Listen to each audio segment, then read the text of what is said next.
on behalf of Sylvania. Gentlemen, start your engines. Crank them up, gang. Crank them up. All right, buddy, fire it up. All right, guys, we're all set. That's what we talked about. Let's get this thing. Pace car peels away, and two sophomore sensations, Boyer and Truex, will lead him down. Fans on their feet. Here they come for the green flag.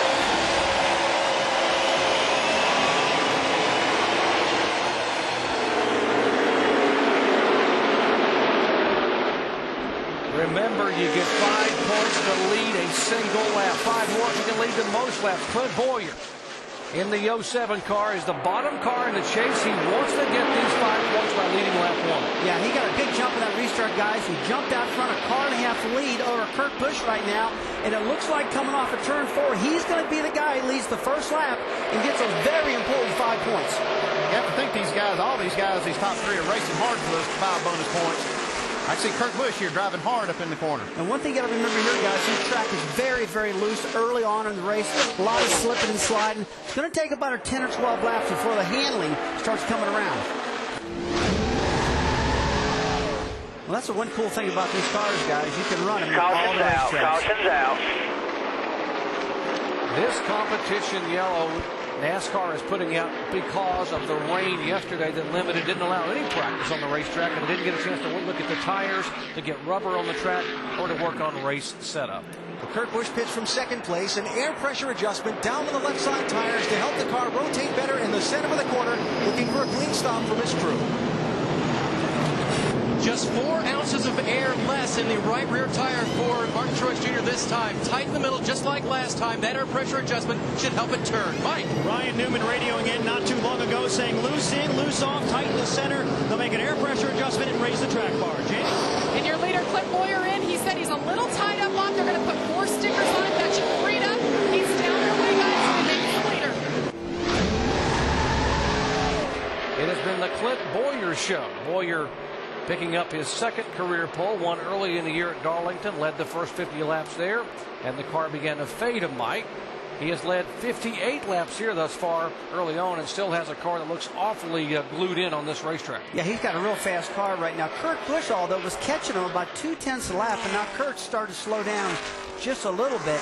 But these guys' lap times have been a little bit inconsistent, and I might have to blame that on the car tomorrow.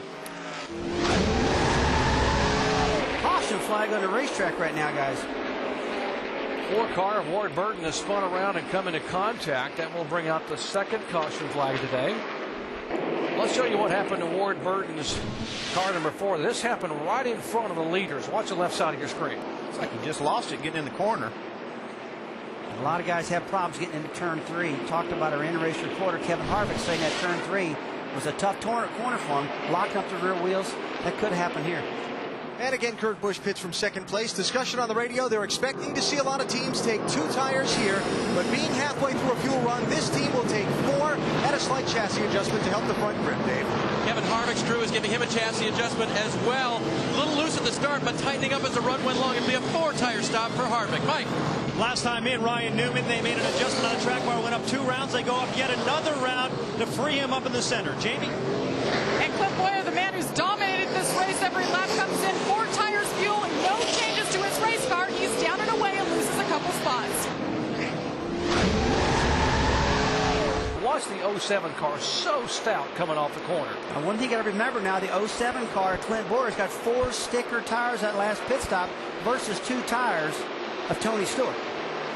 Yeah, and you see Tony he just kind of gives that spot to Clint right here. I don't think you'll see him do that late in the race if they have this same strategy going on. And after using that backup car, the 99 car Carl Edwards you're talking about, he crashed it in practice, wheel hopped it, but he's got it handling good now. He just went around the outside of Kurt Busch in the 2 Yeah, car. I got it under control. Got to do something. The 2 we're hearing may have a problem. What is it, Alan? Heard over the team radio and just confirmed with crew chief Pat Tryson, they think they have lost a cylinder on the engine of this car. That means they're running on 7. Their corner speeds won't be any worse than anybody else's, but down these long New Hampshire straightaways, oh boy. And Kevin Harvick with some problems right now. You can see that right front as we go back to the booth now and Dr. Jerry Punch. Big-time concern for one of our chase contenders, Kevin Harvick. You saw the tire down on the right side. He was just talking about how well the car was running just a few laps ago. Dave. And Doc, we were about 8 laps from their scheduled pit stop under green here, so this is not incredibly poor for him right now, although running around the track slowly cost him a lot of time. That right front tire definitely down. The car, as far as its handling, had gone just a little bit loose on him. They wanted some wedge back into the car to help that situation. They did not need that extra time with that right front tire going down. We are under yellow for the 3rd time today. You see the cross flags, and it's halfway, 150 laps in.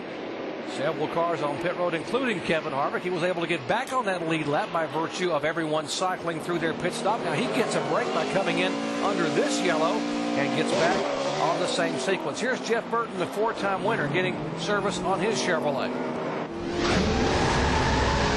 Working caution number 4. The pace car will pull away, and Kyle Busch will lead him down. It'll be Busch, Casey Mears, and a good run for Reed Sorensen in the 41 car. He's 3rd. Kevin Harvick bouncing back from that cut tire, now being shown all the way up in the 4th position. Kyle Busch is struggling with this car earlier in the going. He's had 4 or 5 pit stops right now and talks on the radio to try to get it fixed. Got this thing up front right now. Alan, what's going on with the 2 car down there? Rusty, one of the problems they're having right now is the cautions haven't been very long. Just minor spins, no oil, no debris to pick up. So about the time they get caught up, trouble. All right, we didn't hit nothing. Nobody hit us yet. Just stop right there. Get it running. Make sure we get her started here. Kyle Busch brings him down to the green flag. The younger of the Busch drivers is leading here, but the big question is what's going on with the 2 car, his older brother Kurt Busch. As you watch this chase, let's check in with Al. And Doc, right now he's trying to catch up with the pack. They came in on that caution flag, removed a spark plug. Remember we talked about them using a temperature gauge to see which one of the cylinders might have been down.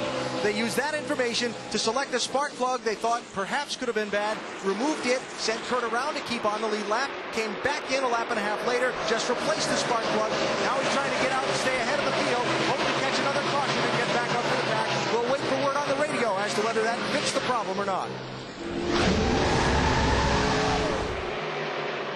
There's 2 teammates swapping spots. 07.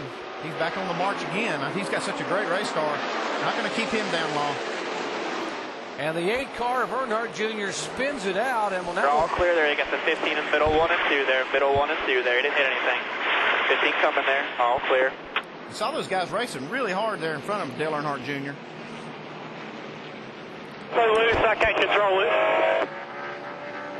Dale Jr. says he's so loose he can't control it. He's had a little mark in the right rear quarter panel in the back, a little dent in the left rear. So he's had contact on both sides of that car. Up front is 07. Clint Bowyer has run down Kyle Busch and will try to reassume the lead in the turn. Now, Kevin Harvick just said there's something wrong. It won't turn. He really thinks he's got a problem. He just could have a tire going down or something like that. We'll have to stay on this one. Kyle Busch and this team, they stayed out to get this track position, but they're going to have to pit in about 30, 35 laps. So he's going to have to be touch and go here looking for a caution. If he doesn't get one, he'll have to pit under green. But here is the guy that's just had a remarkable day, the 07 of Clint Bowyer. Jamie. And Doc, he's remained cool, calm, and collected all race long up until about 10 laps ago, and that pressure is starting to mount. Oh, man, I'm tight. You got to time it. Back the corner up, beat him up off, and get him in the straightaway. You can't beat him underneath him. I'm telling you, Dylan, I'm way too tight. Working on him, man. You'll be all right. There you go. Now get your mind back together. And Clint Bowyer yelling about his car being tight. As you heard Andy Petrie say a few moments ago, they haven't made an adjustment on this car all day long, but the temperatures are coming down, the car's starting to get tight, and the pressure is mounting as Clint Bowyer looks to take home his first ever NASCAR Nextel Cup victory. A lot of drivers like running this racetrack. It's very challenging, but right now Clint Bowyer is mastering it. We don't need to pass them. The next car is to our back. Just stay right there. Yeah, Mike Dillon doesn't want him to get in trouble here with this lap traffic on the last lap. Do not pass him. That's about the only time you hear a spotter say, don't pass somebody. Just stay there. And Clint needs to do that. Clint Boyer, 28 years of age, realizing a dream. His 64th career start. He is 2 turns away from that first Cup victory. Get your zone on, boys! Woo-hoo! Yes! Yes, yes, yes! Woo! Way to go, boy! Way to go, boy! Woo! Race number 1 in the chase, and Clint Boyer becomes the 4th first-time winner. Yeah, that looks good. That looks good. That's good. Keep it going. Keep it going. That's good. Keep it going, baby.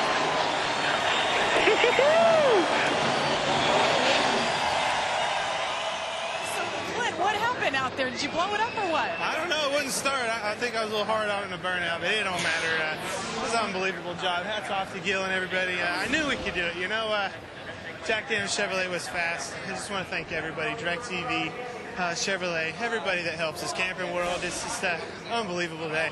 Clint, yesterday I asked you what sets you apart from the other chasers, and you said, I'm the only one without a victory. How did you overcome the pressure of your first chase, not finishing well here in the past, to bring home victory and dominate like you did? I'm not going to kid you. I was about to throw up those last 30 laps, but it's unbelievable. I'm just so proud of these guys. And Ford, back home, we took 2 tires for you. And look who finally made it to victory lane. The car finally got there. And let the celebration showers begin for 28-year-old Clint Boyer.